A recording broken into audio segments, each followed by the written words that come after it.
Greetings. I hardly know what to tell you about tonight's story, except that it's a sinister tale which examines the very heart of evil. We're about to visit the idyllic neighborhoods of a small college town, whose isolation provides the perfect cloak for the devious and the deadly. Featured tonight are the residents of two homes best left broken, and with good reason. For as we're about to see, at least one member of the family likes to play a lethal game called You Take My Breath Away. Join us now as we explore the darkest moments of their lives, from which escape can only be had at the midnight hour.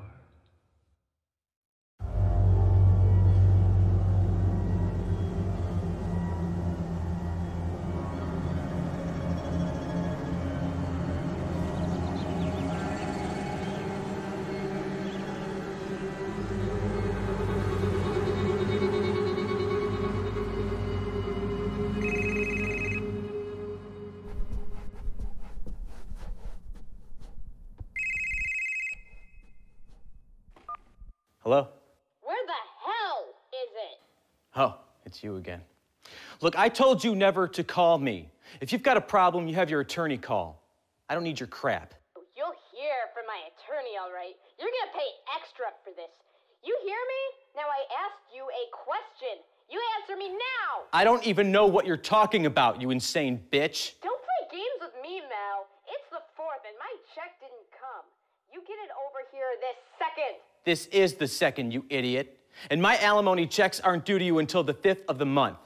I mailed it yesterday, and it doesn't need to reach you for another 3 days. Give me the check number. What? You heard me. You claim you sent my alimony, so what check number is it? I don't owe you stupid information like that. I sent the check, you'll have it by the 5th, and that's it. If you don't give me that check number, I will come over there right now and break your door down. Fine, go ahead. I won't be here. I've got a date. You and your slut?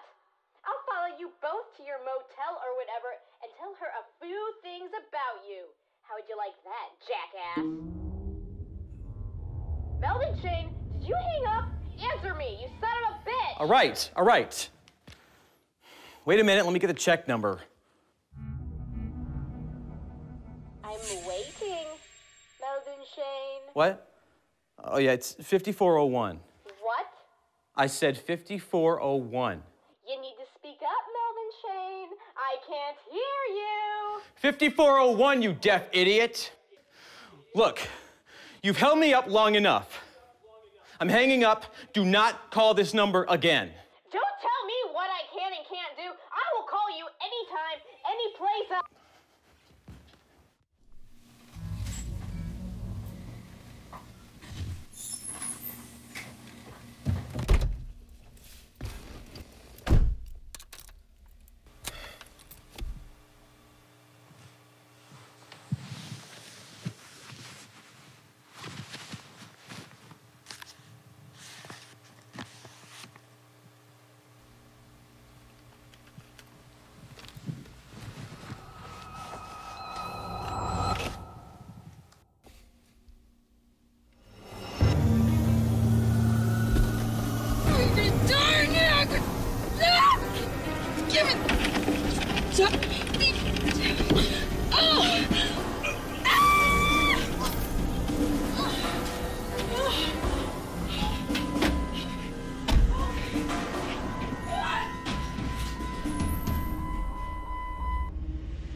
filthy son of a bitch! Look what you did to my face!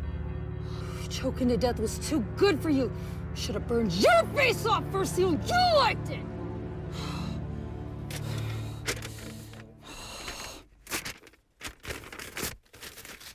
Rotten hell, pig!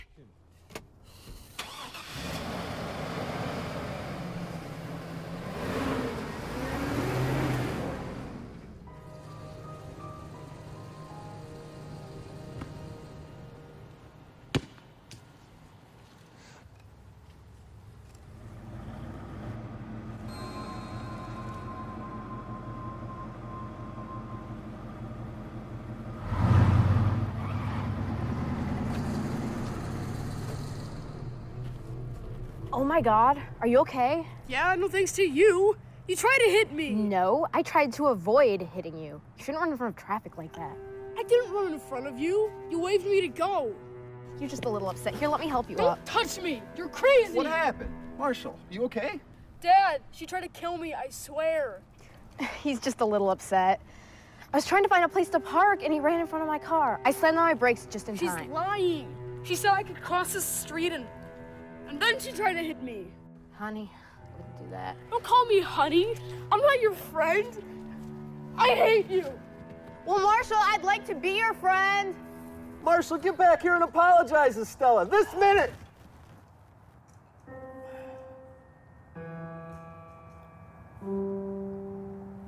He's just a little upset. Maybe so, but I raised him to know better than to speak to people that way. I don't know what I'm gonna do with him and Keith. They're good boys, except for when I'm around. Divorce can be hard on kids, but they'll adjust. I hope so.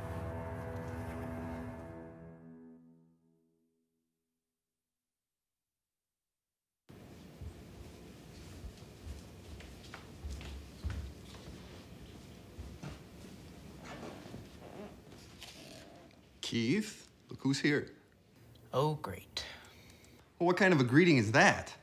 Hello, Stella. Hi, Keith. Doing your homework? I'm searching the net. Not that it's any of your damn business. What did you say? Nothing.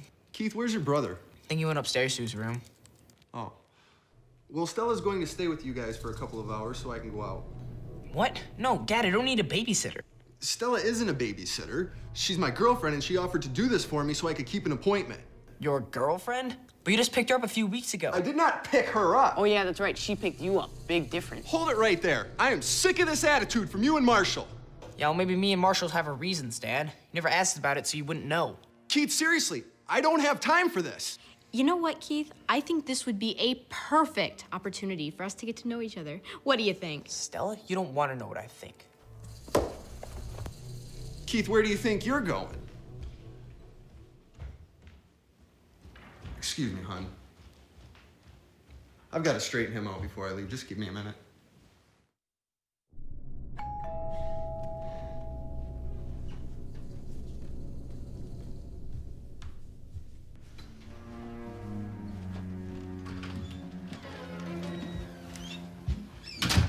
Well, who are you? I'm Stella, Jimmy's girlfriend. Girlfriend? Oh, now I've heard everything. Are they expecting you? You bet they are. I'm Brenda, Jim's ex-wife. Oh, so you're here to see the kids. Hardly. They decided to live with their douchebag dad instead of me, so I guess I'll just leave them alone. You know, Jim and I have some negotiating to do. Where is he? He's in the other room. What kind of negotiating, if you don't mind me asking? A couple weeks ago, one of Jim's co-workers was murdered. Yeah, he was strangled to death in his own house. So now Jim's up for this guy's job and a big raise with it. You know what? Jim told me all about that. In fact, I'm throwing him a big surprise party for when he gets back. Not even the boys know about it yet. A surprise party? Okay. Well, you know what? Jim said that he was dating, but I didn't know you two were that close. Well, we're taking things slow, but I guess you could say we're moving along quite nicely. Why? Are you jealous? Jealous? No, you two are a good match. A perfect match. Hello, Brenda. I see you've met Stella. I have. She's very interesting. Who's driving? I am. Goodbye, Stella.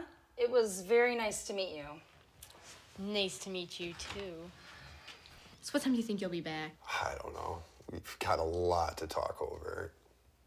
Give us a couple of hours.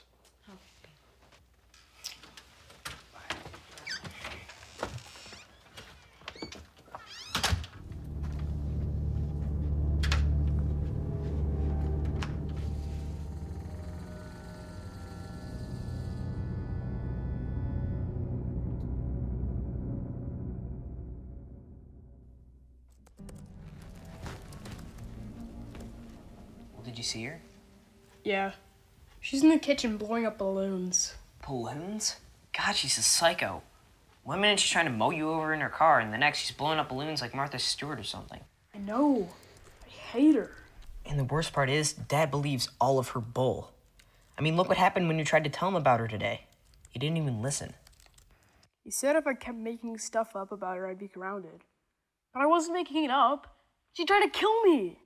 Well, I believe you even if Dad doesn't. Stella is stupid and ugly and mean. She's sickening sweet to him, but bitchy to everyone else. I wish I was bigger. I'd take a hammer and bash her ugly face in like this. Is that really what you would like to do, Marshall? Because if it is, I'm really disappointed in you. Stella, when did you come in? Just a minute ago. It's time for bed. You too, Keith. No, it's not. I'm older than he is. I can stay up as late as I want. Dad said so. Oh? Then why don't you take that thing and get out of here so Marshall can get some sleep?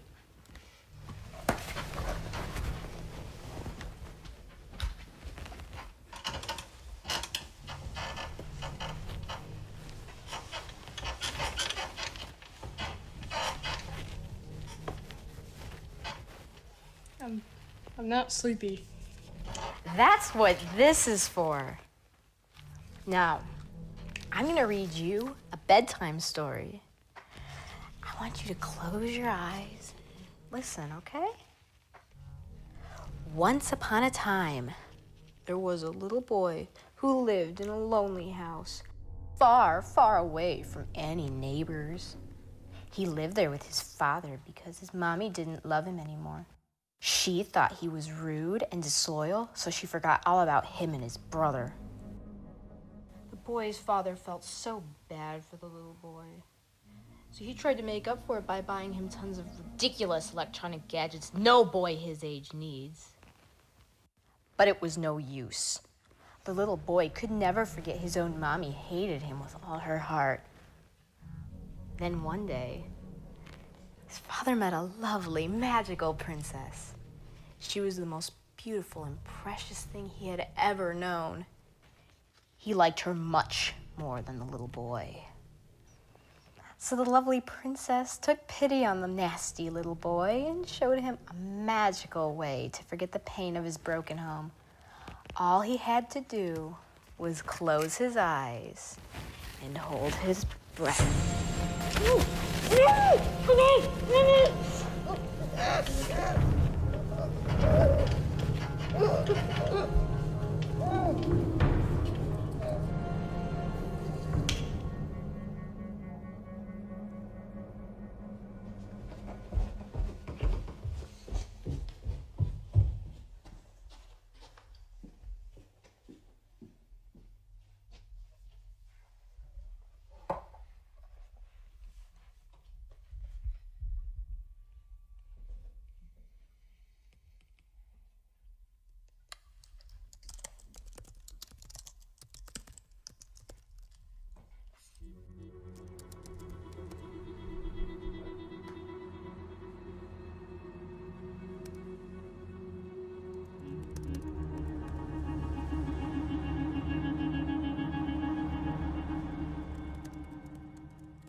first time I ever really liked you.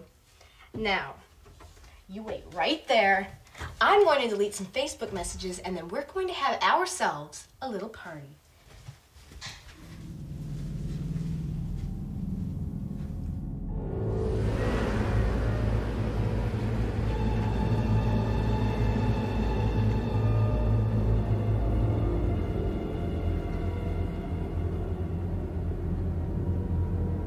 This is your last chance to change your mind, Jim. Forget it. You're getting too much alimony every month as it is. You're not paying me nearly enough, mister. Brenda, you have a full-time job. The kids live with me, and you're getting almost $600 a month in alimony. You don't need more money. Don't tell me what I don't need. You know what? That's okay. Because when the university finds out about you and that intern last summer, oh yeah, it'll all be over. You can kiss that promotion goodbye. Well, you know what? That's a risk I'm willing to take. I'd rather lose the job myself than pay blackmail to you. You're making a big mistake. You know what? For the last 3 hours, you've been telling me that. I don't buy it. Sorry, Brenda. This time, you lose. I don't think so, Jim. I've always gotten everything I wanted from you, and you know what? You've never gotten anything from me that I didn't want to give you. Oh yeah, I ruled you when we were married, and I rule you now. You know why, Jim? It's because I have guts, and that's something that you'll never have.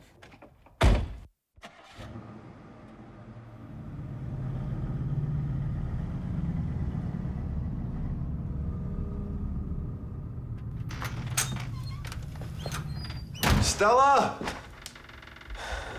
I'm home. Are the boys in bed? Stella?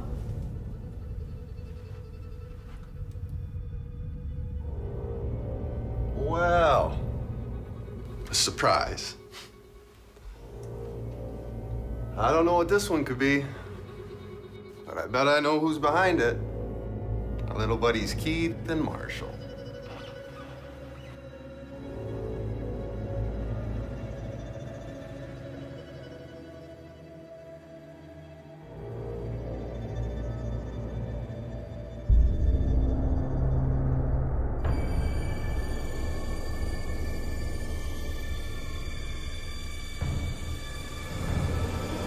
Marshall, no!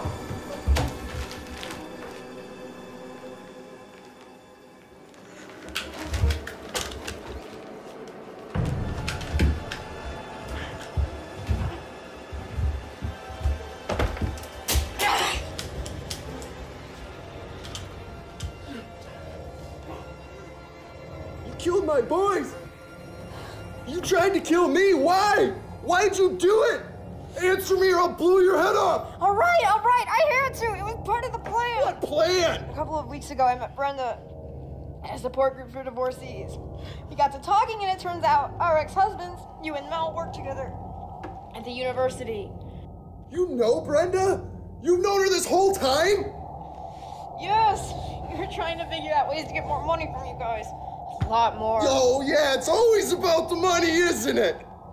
Brenda had a big insurance policy on your life. I had a big one on Mel's. So we decided we'll trade murders. I'll kill you for Brenda, and Brenda will kill Mel for me. Then why didn't you just kill me weeks ago when you met me? It wasn't that easy. Mel died first, and you would be next in line for his job. Brenda could get some quick blackmail cash from you, and then with you dead, we would be able to make it look like you killed Mel for his job.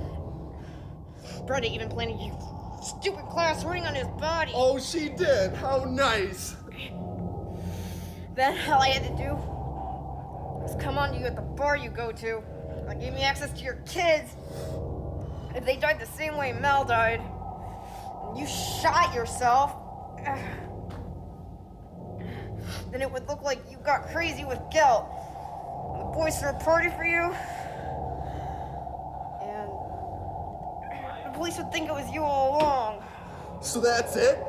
Then you and Brenda cash in on the insurance policies and live rich for the rest of your lives, right? Yes.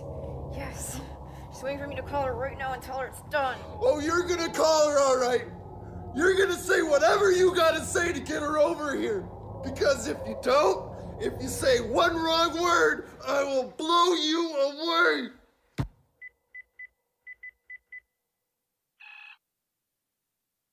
Hello? Brenda, it's me, Stella. I couldn't go through with it. What?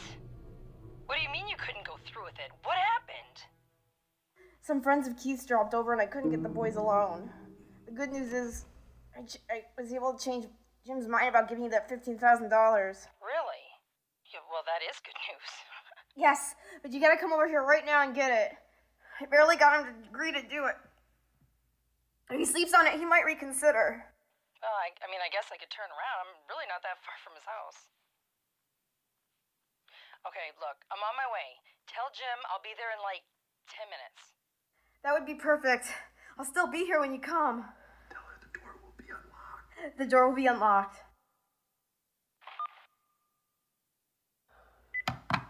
All right, she's on her way. Good. And that just leaves one loose end to deal with. What's that?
Jim finally abandoned his conservative behavior forever when he became the ruthless executioner of Stella and Brenda.